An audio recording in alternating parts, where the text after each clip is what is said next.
വിവിധ പരീക്ഷകളിൽ വിജയിച്ച കുട്ടികളെ അനുമോദിക്കാൻ ഡിവൈഎഫ്ഐ തിരുവിഴാംകുന്ന് മുറിയൻഖണി യൂണിറ്റ് വിജയോത്സവം സംഘടിപ്പിച്ചു. പരിപാടി ശ്രീരാജ് വെള്ളപ്പാടം ഉദ്ഘാടനം ചെയ്തു. നിങ്ങളുടെ പഠനത്തിൽ നിങ്ങളെ സഹായിച്ചവരും, നിങ്ങളുടെ അധ്യാപകരുണ്ട്, നിങ്ങളുടെ രക്ഷിതാക്കളുണ്ട്, നിങ്ങളുടെ സുഹൃത്തുക്കളുണ്ടാകാം. എല്ലാവരും നിങ്ങളെ സഹായിച്ചിട്ടുണ്ടെങ്കിലും യഥാർത്ഥത്തിൽ ഈ വിജയത്തിൽ ഏറ്റവും കൂടുതൽ പങ്കുള്ളത് നിങ്ങൾക്ക് തന്നെയാണ്. നിങ്ങളാണ് ഈ നാടിനെ നാളെ നയിക്കേണ്ടവരായി മാറേണ്ടത്. മുറിയൻഖണി പ്രദേശത്തെ +2 SSLC പരീക്ഷാ വിജയികൾ, USS LSS സ്കോളർഷിപ്പ് ജേതാക്കൾ, കേരള നിയമസഭ നടത്തുന്ന പാർലമെന്ററി പ്രാക്ടീസ് ആൻഡ് പ്രൊസീജിയർ പരീക്ഷയിൽ 3ാം റാങ്ക് നേടിയ CP സിദ്ദീഖ്, ക്യാൻസർ രോഗികൾക്ക് മുടിദാനം ചെയ്ത ഷിഫ ഷാജഹാൻ എന്നിവരെയാണ് ചടങ്ങിൽ അനുമോദിച്ചത്. CP അർഷാദ് അധ്യക്ഷനായി. അനീസ് തയ്യിൽ സ്വാഗതം പറഞ്ഞു.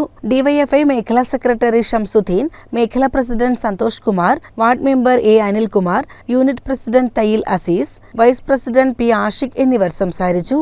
CCN ചത്തല്ലൂർ.